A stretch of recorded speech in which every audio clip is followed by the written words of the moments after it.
Tout d'abord, avant de commencer cette conférence, je voudrais remercier l'association Corse Humanis d'avoir organisé ça, d'avoir rendu ça possible.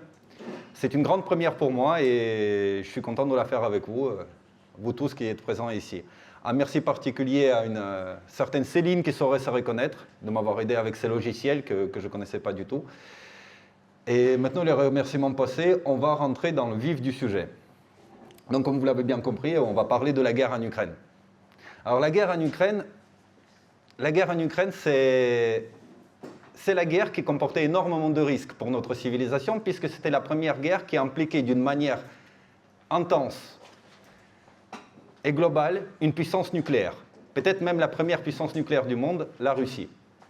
Donc, ces conflits auraient pu nous embarquer dans quelque chose digne de l'ordre de Troisième Guerre mondiale. Comment en sommes-nous arrivés là? On va essayer de le voir ensemble. Mais en préambule, j'aimerais poser que les États et les chefs d'État n'ont pas le privilège que nous avons, nous, les citoyens, de disposer de bénéficier de la connaissance du bien et du mal et des questions de la morale. Nous, on peut désigner des choses comme bien, mal, c'est gentil, c'est immoral, c'est moral. Eux, non. Eux, ce sont des machines, ou du moins ce sont censés être des machines à prendre des décisions dans l'intérêt d'une entité, somme toute abstraite, qui s'appelle l'État. Et leur État. Pour faire un parallèle, c'est comme si un pion dans le jeu d'échecs disait aux joueurs qu'est-ce qui est bon ou pas de faire, alors que ces derniers sacrifient le pion pour prendre l'arène de l'adversaire. Donc, vous voyez, de notre point de vue ne détermine pas l'échiquier global. Aujourd'hui, on parle de l'Ukraine. On va essayer de traverser cette question, pourquoi la guerre en Ukraine ne peut-elle pas être réduite en simple conflit territorial? On va parler justement de la légitimité territoriale. On va parler d'une guerre existentielle pour la Russie. Et on va parler d'un autre sujet qui s'appelle la guerre des concepts, ou la guerre des points de vue, ou des visions sur le monde. Tout d'abord, certains commentateurs, surtout russes, et Dmitri Medvedev, qui est quand même l'ancien président de la Fédération de Russie, a appelé à plusieurs reprises l'Ukraine comme pays 404. Alors 404, peut-être vous connaissez la référence, c'est une erreur 404 quand on ne trouve pas une page sur Internet, il y a marqué 404, comme si c'est un pays qui n'existait pas. Et moi, en tant qu'Ukrainien, il y a quelque chose à l'intérieur de moi qui s'est battu contre cette idée. C'est pas possible. J'ai quand même vécu dans un pays qui s'appelle l'Ukraine. Moi, je ne peux pas être d'accord avec cette affirmation. Moralement, j'étais opposé à ça. Mais on va essayer de creuser de pourquoi ça pouvait venir à son esprit. Tout d'abord, en essayant de chercher les cartes historiques sur la question de l'Ukraine sur Internet, vous voyez, regardez, c'est ce sur quoi je suis tombé. Et ça, c'était donc il y a une semaine de ça. L'article de l'histoire. L'Ukraine est-elle russe? Absent. Les cartes anciennes de l'Ukraine, de Numistral, 404, absent. Le monde diplomatique, également un article traitant de l'historicité ukrainienne et russe, absent. Et ça, c'est seulement quelques exemples parmi tout un ensemble de choses que j'ai pu voir qui se réfèrent à cette erreur et qui se réfèrent à l'Ukraine en même temps. Mais qu'est-ce qu'ils ont fait, ces sites? Ils ont voulu donner des raisons à Medvedev? Peut-être. Peut-être. Donc revenons à nos questions de légitimité territoriale, parce que c'est un peu fondamental dans le conflit ukrainien. Et on va parler également de l'histoire comme un outil de légitimation politique. Alors ce qu'il faut comprendre, on va faire ça progressivement. Il y en a qui pensent que l'Ukraine était le berceau des peuples slaves ou de la Russie. Ce n'est pas tout à fait le cas. C'est comme si vous disiez que les Bretons ou les Gallois sont essentiellement le berceau de la France actuelle. La France est bien plus que ça. La France est un monde partagé entre les Latins, les Gallois, les Germains. L'histoire, il a fait que la France s'appelle la France à cause des Francs. Pourtant, les Francs étaient une infime minorité en France, mais on en est arrivé là. Donc cette histoire, je la mets de côté, et on va parler des cartes un peu plus récentes, quand on a commencé déjà à cartographier les choses, quand il y avait des relations diplomatiques. Et devant nous, nous avons deux cartes de XVIIe et XVIIIe siècle. D'abord, la carte de ce XVIIe siècle. Ici, on voit Kiev. Ici, on voit le grand-duché de Moscovie. Et nous enchaînons. Loca deserta, ziche pole. Lieu désert, champ sauvage. C'est une carte inversée, vous savez, à l'époque, ils faisaient les cartes qui regardaient du nord au sud. Et pourquoi est-ce qu'ici, il y a marqué lieu désert, champ sauvage? Historiquement, c'est un territoire qui était d'abord sous la domination khazare, je dis sous la domination, ensuite sous la domination des Tatars ou des Ottomans, mais qui n'ont jamais fondé des grands centres urbains à l'intérieur de ça. Donc, ce qu'on trouvait, c'était juste des champs gigantesques avec quelques hameaux. C'est pour ça qu'on l'appelait le champ désert. Et de quoi ils vivaient ces gens-là dans le sud, les Tatars et tout? En fait, vu que c'était un énorme axe commercial avec le fleuve Dniepr, avec l'accès à la mer Noire, ils prenaient une dîme. Ils prenaient une dîme à tous les marchands qui passaient par là. Ici, nous avons une carte de XVIIIe siècle, notamment 1724 et 1729, qui parle de la petite Russie et de la grande Russie. À nouveau, aucune mention de l'Ukraine. Et là, ce qui est intéressant à savoir, c'est que je ne vois pas comment un pays qui a une histoire, qui a une identité, peut s'appeler le bord de. Ukraine, ça veut dire Ukraina, ça veut dire la bordure, la frontière. Mais certainement pas le centre de lui-même. Alors la bordure de quoi? Est-ce la bordure de la Grande Russie? Personne ne parle de ça. Ou est-ce la bordure du duché lituano-polonais? Également, on ne le sait pas. En tout cas, aucune mention de l'Ukraine. Et d'ailleurs, vous voyez les lieux qui sont indiqués comme désert, c'est les lieux également où la Russie revendique les territoires actuellement en Ukraine. C'est l'Est et le sud de l'Ukraine. En 1654, pour expliquer la carte précédente, il s'est passé une chose. Le territoire ukrainien était un territoire disputé essentiellement entre les civilisations latines, romaines, catholiques et slaves orthodoxes à l'Est. Donc le territoire ukrainien était sous domination des uns et des autres. Jusqu'à ce qu'en 1654, sous le tsar Alexis Ier, les Cosaques, qui étaient la seule autorité qui était présente sur cet axe, qui est le Dniepr, qui divise actuellement l'Ukraine en deux, ont choisi de sceller leur destin avec la Russie, avec le tsarat russe. C'est un traité qui raconte une alliance éternelle entre les Cosaques, donc l'autorité sur le territoire ukrainien, et la Russie. Donc pour la Russie, ça signifie une extension de territoire, des gardiens à leurs frontières, sur la frontière de Dniepr contre les puissances étrangères, aussi bien les Ottomans que les Lituano-Polonais. Et pour les Cosaques, c'était une assurance de ne plus avoir affaire à une de ces puissances-là et un espoir de pouvoir bénéficier d'une forme d'autorité sous le tsar russe. Donc suite à cet accord, un siècle plus tard, nous avons la grande Catherine, Catherine II, vous en avez certainement entendu parler, c'était la plus grande impératrice russe, et certainement celle qui a fait réellement de la Russie un véritable empire. Et ces zones de sud et de l'est ukrainien, elle les a aménagées avec Potemkin, vous avez déjà entendu parler, qui a fondé des villes, notamment comme celle entourée ici, qui s'appelle Yekaterinoslav, à la gloire de Catherine. Ils ont aménagé des centres urbains dans le sud-ouest, ils ont commencé à exploiter les ressources, les routes commerciales, ils ont créé des ports. En gros, ils ont étendu, dans un lieu qui était jadis désert, ils ont créé de la civilisation. Il y a eu également de la colonisation de peuplement. Ils ont fait venir des Russes dans cette région, des Allemands, des Juifs, pour administrer tout ça.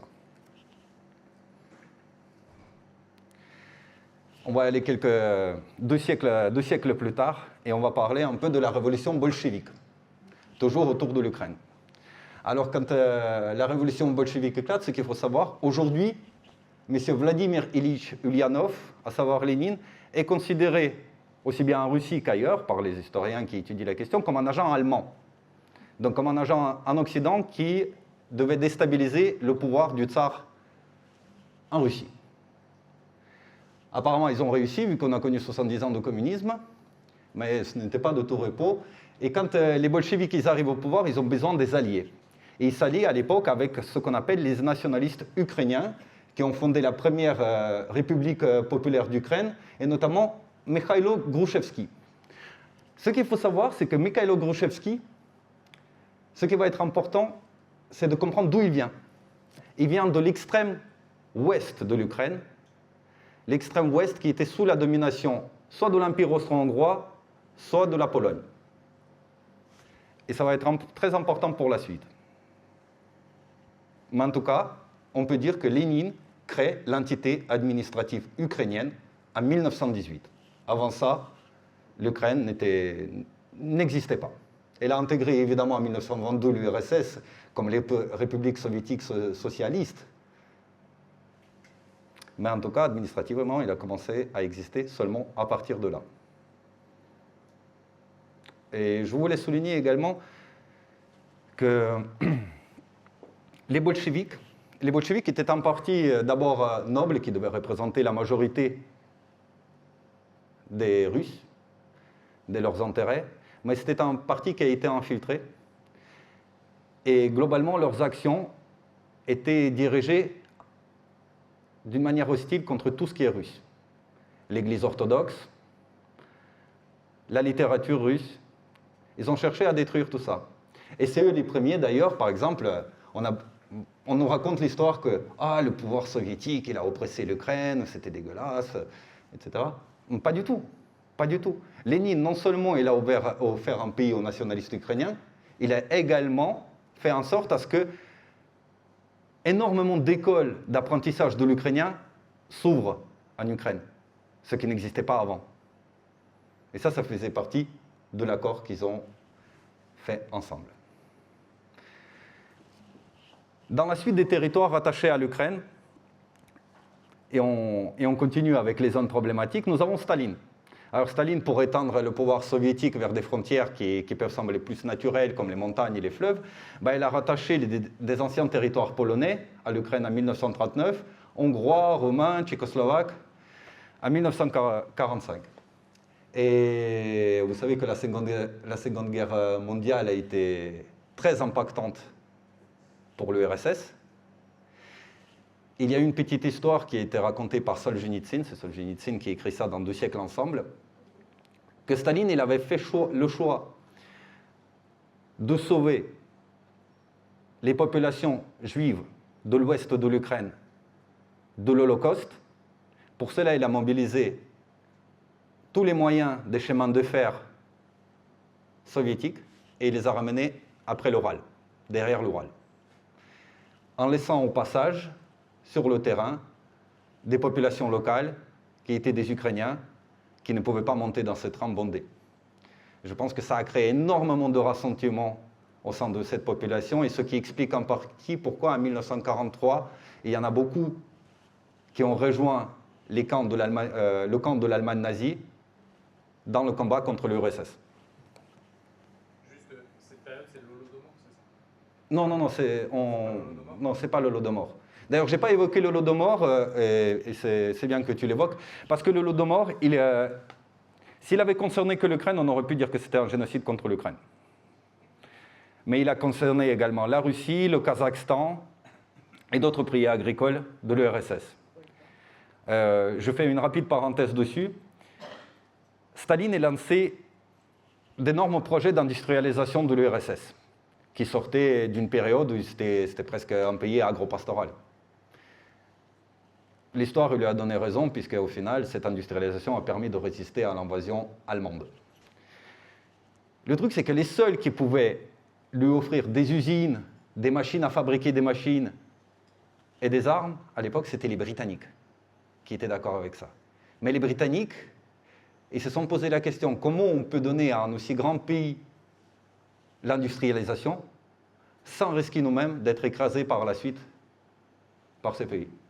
Et vu que vous savez qu'à City, il y a la bourse de Londres, et cette bourse, c'est surtout les matières agricoles et céréalières, ils ont accepté d'industrialiser la Russie en échange de quantités énormes de céréales.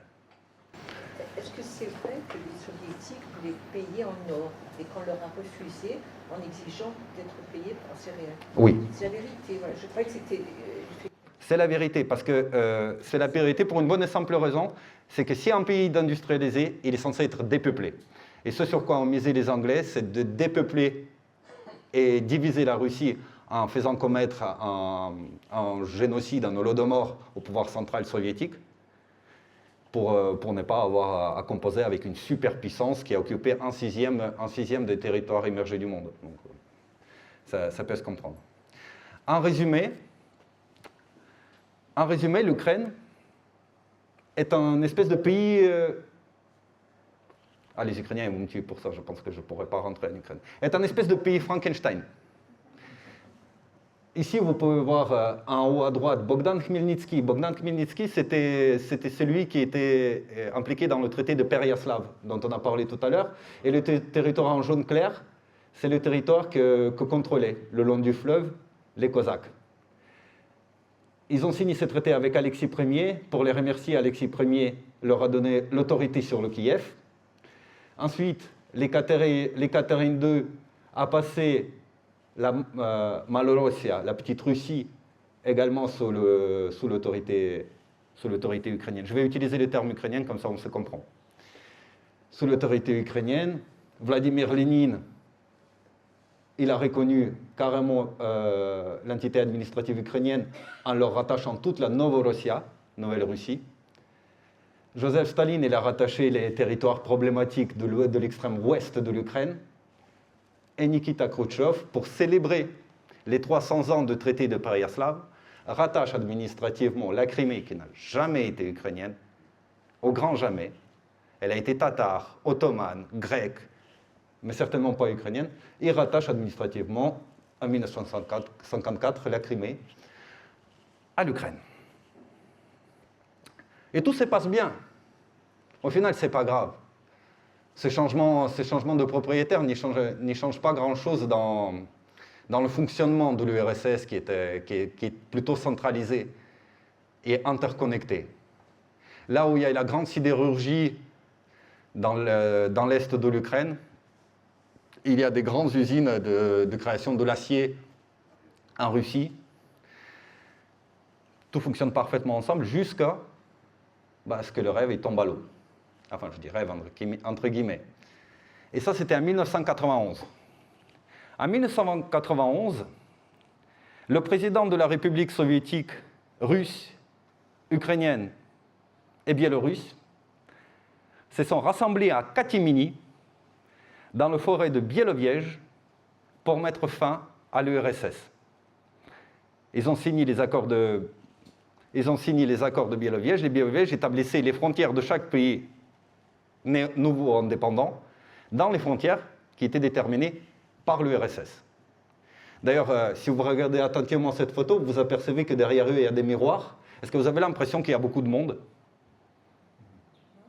Non, il n'y a pas beaucoup de monde. Je pense qu'aujourd'hui, il y a plus de caméras ici qu'il n'y en avait là-bas. Ça a été fait dans le dos de Gorbatchev qui voulait faire une transition progressive. Il voulait créer une espèce d'Union européenne des anciens pays soviétiques, mais il a été court-circuité. Les rumeurs disent que ce sont les agents de la CIA qui travaillaient sur Yeltsin et d'autres représentants, en leur octroyant certains avantages. Et ils ont dit, ouais, mieux que vous soyez premier dans votre village que second à Rome. Et je pense que ça a marché sur eux. Et je me demande si justement ce n'est pas le genre de choses qui ont amené Boris Yeltsin à devenir alcoolique par la suite. Des grands regrets. Des grands regrets.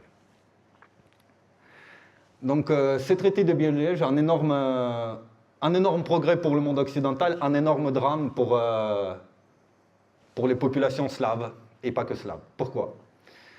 Puisque l'économie qui était commune a été divisée, il fallait re-signer de nouveaux accords économiques, de nouvelles interactions économiques. C'est pour ça qu'on a créé par la suite l'Union économique des anciens pays soviétiques. Des populations qui ont été mandatées d'aller dans telle ou telle région du jour au lendemain, ils se sont retrouvés dans le pays, dans un pays qui n'était plus vraiment le leur. Énormément de Russes qui se sont retrouvés en Ukraine, en Géorgie, en Azerbaïdjan, au Kazakhstan, avec les particularités qui sont les leurs. Un drame humain. Somme toute, un drame humain. Est-ce qu'ils avaient la même langue? Oui, ils partageaient tous la même langue, le russe. Et tout va bien jusqu'à ce que les idées, d'autres idées émergent, ça on le verra dans la dernière partie. Ça va être intéressant.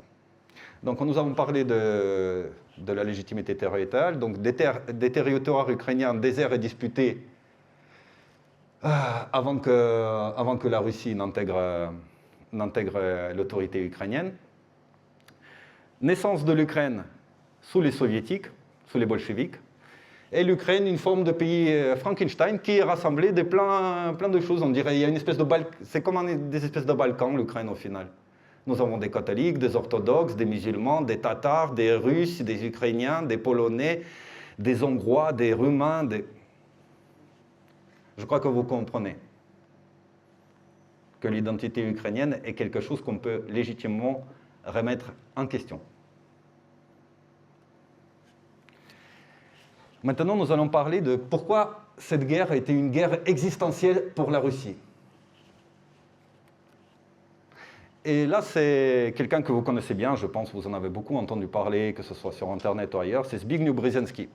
Zbigniew Brzezinski était conseiller sous plusieurs présidents, il a participé à énormément de groupes, des think tanks qui réfléchissaient sur la géopolitique américaine, de comment on interagit. Et voici ce qu'il déclarait, entre autres, dans son livre Le Grand Échiquier, en 1997, à propos de la Russie. Il a déclaré que sans l'Ukraine, la Russie cesse d'être une superpuissance, mais avec l'Ukraine soumise, elle redevient automatiquement un empire. Alors pourquoi elle perd le statut de superpuissance, la Russie? Elle perd le statut de superpuissance parce que, aussi bien l'Empire russe que les Soviétiques ont fait passer énormément de routes commerciales à travers l'Ukraine. Les gazoducs, les oléoducs, les autoroutes, l'accès direct à l'Europe, très proche, l'accès à la mer Noire et les exportations à travers la mer Noire. On peut du coup, même aujourd'hui, on transporte les choses par tanker parce qu'on peut transporter d'énormes quantités de matière. Mais également, il dit également, avec l'Ukraine, elle redevient automatiquement un empire. Pourquoi? Parce que l'accès aux mers chaudes pour un empire est fondamental pour défendre ses intérêts et ses alliés. Notamment, vous avez vu avec Bachar al-Assad, la première fois que l'Occident a cherché à le renverser, la Russie est intervenue. Elle est intervenue parce qu'elle avait des bases militaires navales en Crimée. Donc elle a protégé son allié contre le camp occidental qui voulait placer son homme au pouvoir en Syrie. Au final, bon, ça s'est fait beaucoup plus récemment, mais je pense que ça vous donne une image de pourquoi c'est important pour la Russie en tant qu'empire. L'autre aspect, c'est l'expansion de l'OTAN. Alors l'OTAN a été créée en 1949 pour contrer l'influence soviétique sur l'Europe. Et il y a beaucoup de pays qui ont adhéré à ça parce qu'ils ont choisi le capitalisme libéral plutôt que le système économique et idéologique communiste. Sauf qu'en 1991, 1990, 1991, quand Gorbatchev est au pouvoir en URSS, il y a une grande détente qui s'est faite. Gorbatchev fait la glasnost. Il commence à émettre des tentatives de libéralisation de l'économie soviétique. Il commence à interagir avec les États-Unis, avec les pouvoirs occidentaux d'une manière assez fraternelle. Et ils se réunissent à un moment donné pour mettre fin au pacte de Varsovie et réfléchir comment ils vont faire maintenant avec l'Europe. Donc la Russie, elle accepte de dissoudre le pacte de Varsovie, et en échange, l'OTAN ne devait plus s'expandre vers l'Est. L'erreur qu'a fait le Gorbatchev, et c'est pourquoi les Russes le détestent et considèrent qu'il était quelqu'un d'incompétent, c'est que ces genres de mots, il fallait les mettre par écrit. Roland Dumas, il en parle très bien, vous pouvez le voir dans les dernières de ses interventions. Roland Dumas était un diplomate français qui était présent lors de ces négociations. Et il a dit oui, tout le monde était enthousiaste, tout le monde était joyeux, on pensait qu'on avait mis fin à la guerre dans le monde, à des conflits. Et dans l'enthousiasme général, personne n'a mis par papier ces... Il y a des enregistrements. On ne les retrouve plus, les enregistrements. On ne les retrouve plus, les enregistrements, du moins de cette promesse faite. Mais on a des témoignages donc Roland Dumas et même de Becker lui-même, de James Becker, qui confirme ça. Et donc, dans son expansion, l'OTAN, il a connu les expansions même en 2009, où ils ont pris les pays de l'Est, comme la Roumanie, qui est rentrée dedans, la Bulgarie, enfin des pays qui commençaient à être vraiment très très proches de la Russie.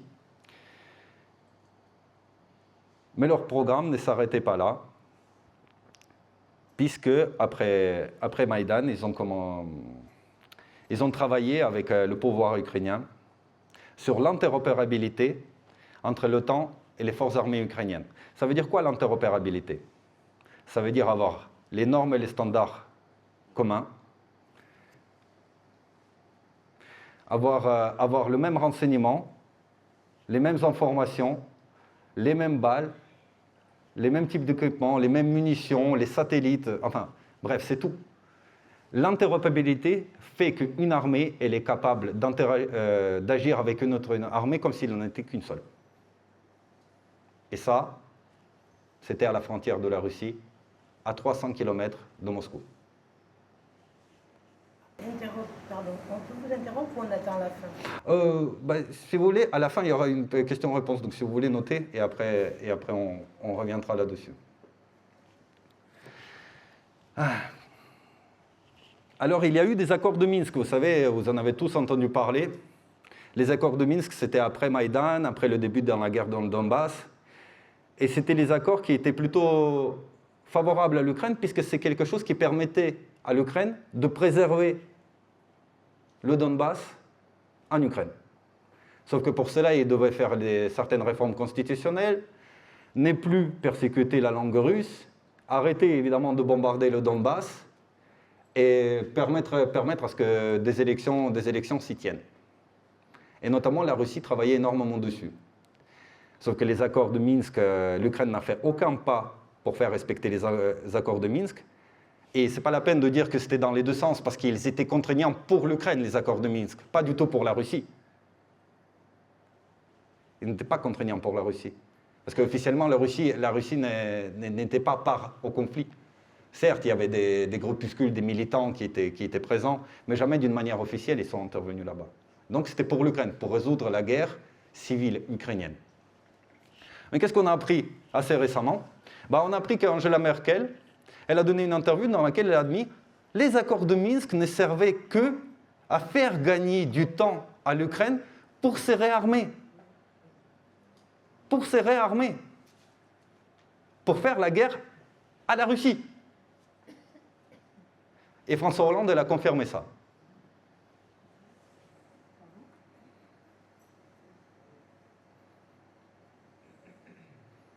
Voilà. Du point de vue russe, c'est une confirmation que les accords n'étaient pas sincères et que non seulement l'Ukraine, mais globalement les dirigeants européens n'étaient plus aptes de rentrer dans des accords ou d'être des garants de quoi que ce soit, puisque ni leur parole ni leur signature ne signifiaient plus rien. À partir de là, les relations entre la Russie et les pays européens se sont détériorées à tel point qu'aujourd'hui, la Russie ne prend en considération absolument aucune opinion européenne. Un autre thème, celui-là c'est un thème complotiste, qu'on a beaucoup traité de complotiste et que c'était comment dire, propagande russe. les biolaboratoires en Ukraine qui travaillaient sur les pathogènes extrêmement dangereux. Donc pareil, on parle d'un territoire qui est à 300 km de Moscou. L'Union soviétique, évidemment, elle faisait la recherche sur des pathogènes, certainement sur la militarisation de ces pathogènes, donc comment on pouvait l'utiliser de manière militaire. Et après que l'Ukraine elle est passée sous le giron occidental, et ce depuis 2005, hein. Je vous rappelle que 2005, c'était un an après la révolution orange. Non, ce n'est pas le Maïdan, c'est la révolution orange. C'est une élection qui a été gagnée par un candidat, on va en reparler. Et donc, les Américains, ils travaillent avec les Ukrainiens sur ces laboratoires. Là, en 2022, quand la Russie a envoyé l'Ukraine, ils mettent la main sur ces laboratoires, sur ceux qui peuvent. Et chose intéressante, c'est que Victoria Nuland, qui a été secrétaire d'État et qui était vachement impliquée dans les affaires ukrainiennes, elle a été interrogée par Marco Rubio, qui est actuel secrétaire d'État américain aujourd'hui, l'équivalent de ministre des Affaires étrangères. Et celui-ci, il lui pose la question, il dit « Est-ce que l'Ukraine, elle a des armes biologiques ?» Victoria Nuland ne dit ni oui ni non, elle dit « L'Ukraine, elle a des dispositifs sur la recherche biologique, sur les pathogènes, et notamment on travaille en étroite collaboration avec eux. » Et elle dit, nous avons pris toutes les mesures possibles pour que les Russes ne mettent certainement pas la main dessus. Et Marco Rubio, il lui rétorque, il dit, mais qu'y a-t-il de si dangereux dans ces laboratoires que vous avez peur que la Russie mette la main dessus? Si c'est juste la recherche pour combattre des virus qui peuvent gangréner le monde, qui peuvent tuer beaucoup de gens, bon, a priori, même si les Russes l'ont, ce n'est pas en danger. Qu'est-ce qu'également ils ont fait de tous ces programmes de recherche sur les pathogènes dangereux soviétiques? Pourquoi ils sont toujours là, s'ils représentent un danger? Pourquoi l'administration américaine n'a pas procédé à leur destruction? En gros, cette théorie complotiste a été confirmée par la secrétaire d'État américaine elle-même. Comme quoi il y avait un risque. Après, est-ce que les Russes, quand ils ont présenté leur schéma qui démontrait les interactions de différents partis, ONG, différents acteurs étatiques américains, est-ce qu'elle était vraie, entièrement vraie? Je ne sais pas. Est-ce que la partie que dans ces biolarmes on travaillait sur les armes biologiques discriminantes était vraie? Je ne sais pas. Quoi qu'il en soit, il y avait quelque chose de suffisamment dangereux que même les Américains considèrent que c'était dangereux. Et est-ce que la Russie pouvait, elle, accepter, alors qu'ils ont maintenant un pays avec un gouvernement hostile au sien, qui développe les armes biologiques? C'est une question qu'on peut se poser. Ça ne s'arrête pas là, puisque, voilà, ça c'est marrant, on va se rapprocher de la guerre qui a été déclenchée le 24 février 2022. Qu'est-ce qui se passe entre fin 2021 et début 2022? On sait qu'il y a une forme d'interopérabilité qui a été déjà engendrée par l'Ukraine. La Russie est très inquiète. Les diplomates russes vont dans toutes les chancelleries du monde occidental avec un papier qui s'appelle « Traité sur la sécurité commune ». Toutes les chancelleries restent portes ouvertes. Même que Lavrov, le 17 février, il déclare, et il dit « Répondez-nous à nos exigences, comment comptez-vous faire respecter les accords de 1999 qui engageaient les États-Unis à démilitariser différents territoires ?» Comment répondent les États-Unis de leur côté? Adam Kinzinger, le député américain, le 19 janvier 2022, c'est très important comme date, 19 janvier 2022, donc c'est un mois avant l'intervention russe en Ukraine, dépose la loi Lend-Lease, ou pré-bail, équivalente à celle qui a été pratiquée par les États-Unis pour la Seconde Guerre mondiale. Qu'est-ce qu'elle fait cette loi? Elle fait que, maintenant, le président des États-Unis est exempté du Congrès pour fournir tout type d'équipement, tout type d'installation, tout type de moyens et de renseignements à l'Ukraine. Ils peuvent le faire sur cette simple signature. c'est dire que les Russes n'étaient pas au courant du fait que ces projets de loi étaient déposés au Congrès, c'est de se mettre un doigt dans l'œil. Ils le savaient très bien. Donc, au 22 février, la Russie, elle fait son pas, elle pose cette idée comme quoi les républiques de Donetsk et de Lugansk, suite au précédent du Kosovo, peuvent, sans demander l'autorisation du pouvoir central, se proclamer indépendantes de ce pouvoir. La Russie les reconnaît. La Russie passe dans la foulée les accords de défense mutuelle avec eux, en espérant que l'Ukraine cesse d'un coup les hostilités vis-à-vis de ce territoire-là. L'armée ukrainienne poursuit les bombardements. La Russie intervient le 24 février 2022, pour des raisons que vous savez déjà. Et d'ailleurs, ce qui est intéressant, c'est que au final, ils avaient une marge de temps relativement faible. 5 mois à peine se sont écoulés entre la déposition de la loi Prebai au Congrès et sa ratification par le président Biden le 9 mai 2022, une date extrêmement symbolique pour les Russes, qui est la date de la victoire sur l'Allemagne nazie. Pour eux, en tout cas, c'est cela. Ça, on l'avait déjà vu. Donc voilà, pour faire résumer, donc on a un bloc militaire qui a été à la base désigné pour contraindre la menace communiste qui se rapproche de la Russie, alors que l'URSS, qui était sa cible, n'existe plus. La Russie est devenue une démocratie. Je mets toujours la démocratie entre guillemets. Hein. C'est quand même une nation relativement ridicule. Hein. Si on était en démocratie, on n'aurait pas ce qu'on a aujourd'hui au pouvoir. Donc la Russie est une démocratie libérale, avec un penchant sur le capitalisme, très ouverte, en grande interaction avec les États-Unis et collaboration avec les États-Unis après le 11 septembre 2001 contre le terrorisme. Le bloc de l'OTAN s'expand quand même aux frontières de la Russie. Et même quand la Russie a fait la demande d'intégration à l'OTAN, ça a été refusé pour lui signaler clairement que c'est elle la cible. Donc, avec cette expansion de l'OTAN et l'Ukraine qui intègre le bloc adverse, la perte d'accès aux mers chaudes et à leur plus grosse base militaire qui était la base de Sébastopol, et donc la perte de statut de l'Empire et de superpuissance.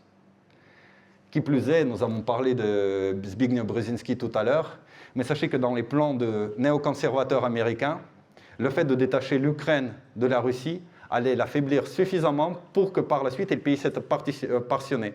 Puisque les néocons ils considéraient que c'était injuste qu'un seul pays détienne autant de territoires et que si on le divisait, on pourrait passer séparément tous ces territoires sous l'autorité américaine, on va dire, avec le soft power, en quelque sorte.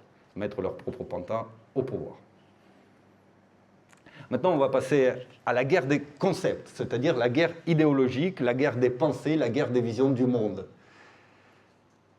Et les visions du monde, il y en a beaucoup, et ça y fait beaucoup de choses. Je crois que c'est la guerre la plus importante au final, la plus lente, celle qui apparemment ne fait pas de victimes. Mais quelle est cette guerre? Aujourd'hui, la France, l'Allemagne, la Grande-Bretagne, l'Espagne pensent avoir une exceptionnalité ou une particularité culturelle. Je ne suis pas d'accord avec ça. Je pense que globalement, tous les pays que j'ai mentionnés jusqu'à maintenant, ils pensent comme les Américains. Les méchants de ce monde, c'est les mêmes que pour les Américains. Les gentils, c'est les mêmes que pour les Américains. Le bien et le mal, selon les versions américaines. On mange tous du McDonald's, on porte tous des jeans. On croit tous la même chose. Et surtout que les idées qui émergent aux États-Unis, dois-je parler de wokisme, sont très rapidement adaptées par la suite par l'Occident tout entier. Donc oui, culturellement, nous sommes aujourd'hui américains.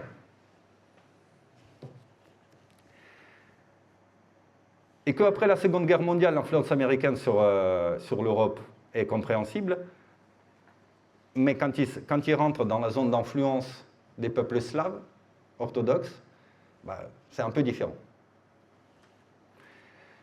Donc on revient encore au traité de Péréaslav. Pourquoi? Parce que dans la guerre idéologique, c'est important. Dans l'adversité, face à l'adversité et les conflits incessants, les Cosaques de Sich décident qu'ils ne forment qu'un avec le peuple et le pouvoir russe, et partagent désormais un même destin. C'est-à-dire qu'ils disent, ce qui est bon pour les Russes est bon pour nous, ce qui est mauvais pour eux. Et comme ça, quasiment durant 300 ans, tout se passe bien, ils mènent les guerres communes, et ils font des conquêtes communes, et même si les Cosaques, à un moment donné, sont dissous, puisqu'ils représentaient un énorme danger pour les empereurs russes, ça ne change rien en l'état général des faits, où l'Ukraine, elle est russe. Elle pense comme la Russie. Nous avons parlé précédemment, vous voyez, il y a les deux zones tout à l'ouest de l'Ukraine qui s'appellent la Volhynie et la Galicie. Les Volhynie et la Galicie, ils sont ukrainiennes à peine depuis 1939. Quand le pacte Molotov-Ribbentrop il rentre en action, l'Allemagne elle prend toute la partie ouest de la Pologne et l'URSS toute la partie est. Ces territoires ont toujours été partagés entre l'Empire austro-hongrois, la Pologne, culturellement pas du tout ukrainien. Et pourtant, ce sont ces régions-là qui depuis 1916-1918 portent l'idée de l'Ukraine. Je vous ai parlé de Mikhailo Grushevski, le premier président de l'Ukraine en 1918. Maintenant, on va parler de Stepan Bandera, un personnage discutable. Le héros pour les Ukrainiens, héros national qui combattait pour l'identité nationale ukrainienne. Il est né d'ailleurs dans l'Empire austro-hongrois. Il est important en 1909, ça c'est important de le savoir. Et alors Stepan Bandera a été impliqué au préalable, il était déjà impliqué dans les attentats, dans les assassinats à travers les organisations comme le UPA ou le Bund. Et durant la Seconde Guerre mondiale, il saisit l'opportunité de l'avancée de l'Allemagne nazie pour collaborer avec eux. Mais ça s'arrête assez brutalement, puisque quand il proclame l'indépendance de l'Ukraine, le pouvoir allemand nazi ne l'accepte pas et il est emprisonné. Ce n'est pas pour autant que son héritage a cessé d'exister. Et donc voilà, on parle toujours de cette région, et vous voyez, il y a cette organisation OPA qui venait exactement de ces deux régions-là, mais également SS Galicie. C'est-à-dire que les troupes idéologiques nazies sur le territoire ukrainien. Je vous ferai remarquer d'ailleurs que les couleurs de SS Galicie, c'est une armoirie qui date à peu près du Moyen-Âge, et c'est la seule trace commune qu'on a trouvée avec le drapeau ukrainien actuel, en termes de couleur, et une quelconque armoirie ancestrale. La légende voulait dire que c'est le ciel et le champ de blé, mais voilà, c'est la seule concordance que nous avons trouvée. Donc SS Galicie, donc elle est créée en 1953 par l'Allemagne nazie, impliquée dans des exactions contre des civils ukrainiens, russes et polonais. UPA, armée indépendantiste, a lutté contre les nazis, contre les soviétiques, les polonais et les massacres en Volhynie. Les massacres en Volhynie, c'est des dizaines de millions de civils, femmes, enfants exécutés. À savoir, il y a tout un triangle Pologne, Russie et la Biélorussie. Pour eux, ce n'est pas possible. Ils n'acceptent pas ça. D'ailleurs, la Pologne était extrêmement virulente à l'égard de l'Ukraine quand cette dernière a déclaré Stepan Bandera comme héros national.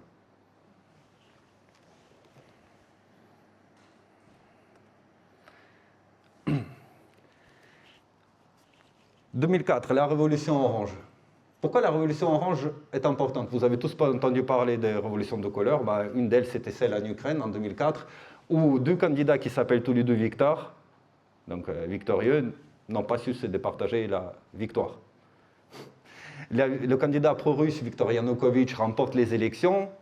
On constate beaucoup d'irrégularités dans cette élection. Les gens sont appelés dans la rue. Les gens viennent. Moi, pour avoir eu des contacts à l'époque avec des amis qui étaient étudiants, on offrait aux étudiants de l'argent pour venir à ces manifestations-là. Ce qui a rempli les manifestations. Donc, sous la pression populaire, on réorganise un vote. À ce moment-là, c'est Viktor Yushchenko qui l'emporte, un candidat issu pareil de l'Ukraine de l'extrême ouest, qui l'emporte et qui est extrêmement tourné vers l'Occident.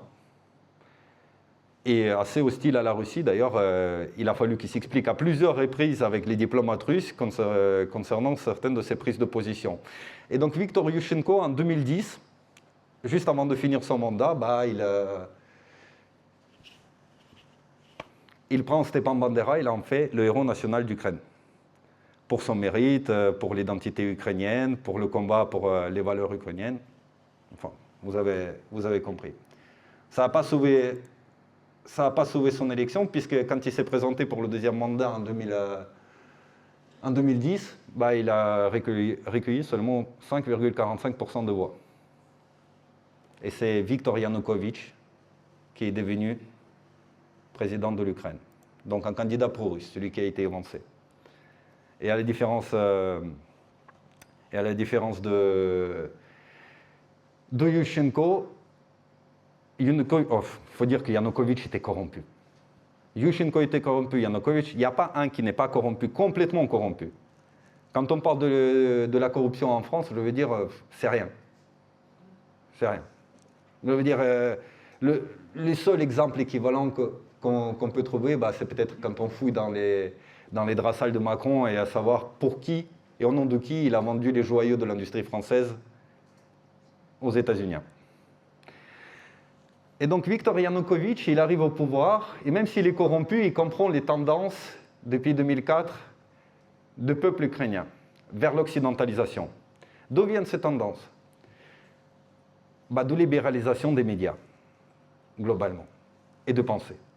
Petit à petit, on vous sort un article par-ci, un documentaire par-là, qui remet en question, on va dire, l'histoire telle qu'elle a été racontée sous l'Union soviétique, à juste titre, pourquoi pas, mais qui vont blanchir petit à petit la mémoire de Stepan Bandera, qui vont raconter les atrocités aux Ukrainiens, des atrocités des Russes commises vis-à-vis des Ukrainiens, qui vont insister là-dessus. C'est-à-dire que le prisme change petit à petit. Et de cette manière, le peuple ukrainien, il commence à devenir de plus en plus en altérité avec son histoire et avec la Russie. Évidemment qu'il y a du vrai là-dedans. Évidemment. Mais ça n'a jamais brisé le lien, j'ai envie de dire pas éternel, puisque rien n'est éternel, mais le lien historique qu'il y a entre ces deux peuples.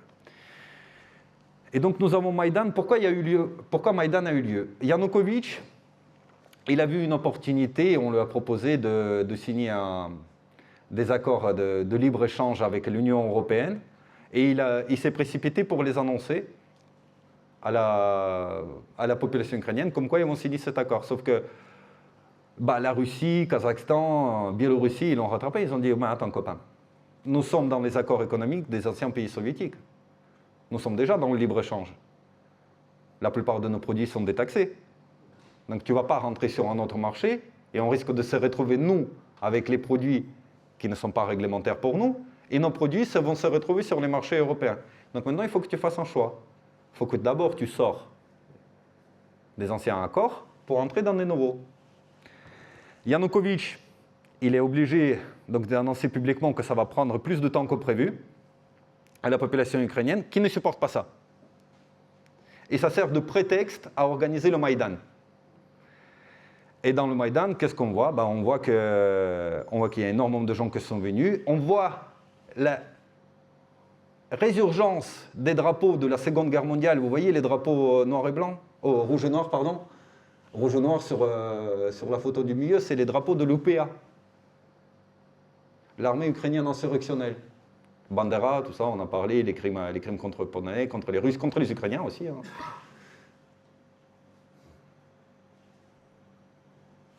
Mais également, on voit pendant le Maïdan que Victoria Nuland, qu'on a cité précédemment, ici elle est avec la veste bleue, elle est présente avec les manifestants, apporte son soutien aux manifestants, leur offre des cookies, et pire que ça, quand le putsch a abouti, ont été récupérés par des journalistes les enregistrements de l'appel de Victoria Nuland, secrétaire d'État américain, avec l'ambassadeur américain en Ukraine, Piat, qui désignait le prochain gouvernement ukrainien. Celui-là est bien, celui-là il est bien, celui-là il n'est pas bien, celui-là il est bien, celui-là il n'est pas bien. Et de cette manière, pour composer avec des forces anti-russes, ils ont promu à des postes décisif du pouvoir ukrainien des personnes qui sont issues des partis social-nationalistes ukrainiens. Je dis social-nationaliste parce que national-socialiste, bon, vous savez. Mais le fond était le même. Le président du Parlement ukrainien, c'était... Oh, j'aurais dû le noter, j'ai oublié son nom. Paroubi, voilà. Paroubi, clairement de là-dedans. Donc, voyant tout ça, géographiquement, l'Ukraine se divise. Il y a quand même des gens qui ont voté par Yanukovych. Ils n'ont pas voté pour Yanukovych pour se voir destituer leur président sur la velléité de certains. C'était le cas en Crimée et c'était le cas dans le Donbass. Et justement, la Crimée ayant un statut un peu particulier, et même quand la Crimée était rattachée à l'URSS, elle avait ce statut particulier qui faisait que le territoire était toujours dans une zone grise. Et puis, en tant que la République autonome, elle a pu émettre le référendum d'autodétermination, qui est critiqué par tout le monde, parce qu'en temps de guerre, c'est compliqué, etc. En tout cas, il a été remporté, il a été validé, Crimée, elle a rejoint la Fédération de Russie. Sauf que dans le Donbass, Lugansk et Donetsk, ce sont des oblasts qui ne bénéficient pas de statut particulier comme la Crimée, et qu'eux-mêmes, eux, voyant la Crimée, ils n'étaient pas d'accord avec le nouveau pouvoir putschiste arrivé au pouvoir, et qui était en train de promouvoir et modifier la Constitution avant d'être validée par le vote, ils se mettent en réaction et du coup deviennent sécessionnistes. Évidemment, ils étaient soutenus par la Russie officieusement. On ne va pas se cacher derrière notre petit débat. Mais en tout cas, c'était le cas. S'en est suivi une guerre civile de 8 ans entre la Russie entre l'Ukraine et sa propre population du Donbass, qui a fait on parle de 14 000 morts. C'est sûr que dans les proportions actuelles, c'est pas grand-chose, mais c'était un État constitué qui était en train de se battre contre les milices dans certaines de ces régions.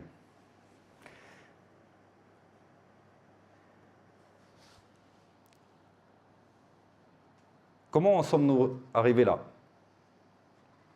Nous sommes arrivés là parce que la Russie est complètement incompétente dans le soft power. Elle est complètement incompétente dans la façon dont elle peut promouvoir sa valeur culturelle. Pourtant, dans d'autres domaines, elle s'est montrée plutôt bienveillante. Par exemple, la Russie a assumé toutes les dettes de tous les anciens pays soviétiques après l'effondrement de l'URSS. La Russie a créé les tarifs avantageux avec tous les pays de l'ancien URSS. Et pourtant, ce sont McDonald's et hamburgers qui l'ont emporté. Mais à tel point que les Ukrainiens aujourd'hui, leur pire ennemi dans le monde, c'est la Russie. Ils ont complètement épousé l'idéologie du camp opposé au leur. Ils servent de fer de lance, du coup, à l'Occident, contre la Russie. Donc, important du coup, à se rappeler et du coup, à soulever, c'est que les Ukrainiens et les Russes sont exactement le même peuple. Je vais prendre mon exemple personnel, et parce que je suis loin d'être le seul. À l'époque de l'Union soviétique, on pouvait avoir la nationalité russe et la citoyenneté ukrainienne, et vice-versa. Ma mère était de nationalité russe, mon père de nationalité ukrainienne, et moi je suis de quelle nationalité, je ne sais pas trop. Je suis né en Union soviétique, je ne sais pas trop. Pour armer idéologiquement l'Ukraine à combattre la Russie, nous avons déterré les anciens héros nazis. Et alors, pourquoi je célèbre nazis, même s'il y en a certains, ils peuvent même être passionnés par l'idée du nazisme et leur trouver certaines qualités, mais je crois que globalement, en tant qu'humanité, nous avons déterminé que les génocides n'étaient pas les génocides ethniques n'étaient pas une façon saine de régir la société, régir le monde. Je pense que on était plutôt dans le juste. Et nous avons parlé de victoire du concept occidental en Ukraine opposé à celui de la Russie. Ce que je veux soulever, c'est que c'est la corruption, la bêtise et l'incompétence des gouvernements ukrainiens successifs. Pourquoi je tiens à le soulever? C'est parce qu'un chef d'État ne doit pas prendre de décisions avec l'aspect moral, éthique, le bien ou le mal. Il doit toujours réfléchir en termes « je veux tel résultat, qu'est-ce que ça va me coûter ?» Décidément, aussi bien Poroshenko et Zelensky ont été dupes, puisqu'ils ont fait confiance à Occident. Aujourd'hui, il y a 1 million de morts en Ukraine, d'Ukrainiens qui sont morts, toute une génération détruite. Une immense partie de l'Ukraine, c'était 52 millions d'habitants à la chute de l'URSS. Regardez les chiffres officiels aujourd'hui, c'est les chiffres officiels, hein. Je peux vous dire ça va baisser, c'est 32 millions. 32 millions. Entre les gens qui sont morts et entre les gens qui sont partis vivre ailleurs. Et entre ceux qui meurent au front. Et si vous pensez que la bussification des Ukrainiens par leur propre gouvernement pour aller se battre en son nom va les convaincre de rester en Ukraine, je ne pense pas. Je pense que ça va produire l'effet absolument inverse. Et de ce point de vue... En combien d'années ça s'est passé, ça, cette baisse de population? 30 ans. 30 ans, une génération. 30% en 30 ans. 30% en 30 ans, ouais. En sachant que la population ukrainienne était encore en croissance en 1999. Ça, c'est important de le savoir.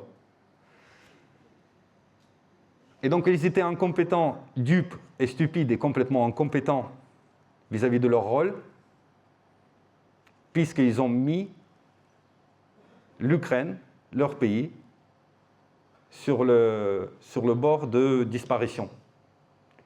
L'issue de ces conflits, enfin c'est comme ça que je vois la chose, l'Ukraine sera certainement partitionnée. Il va y avoir un duché de Kiev. Galicie, Volhynie vont retrouver peut-être une relative indépendance, ils vont rejoindre leur patrie ancestrale. Et le sud-est de l'Ukraine va redevenir administrativement russe. Donc la gouvernance, l'État ukrainien a failli et l'État ukrainien a échoué.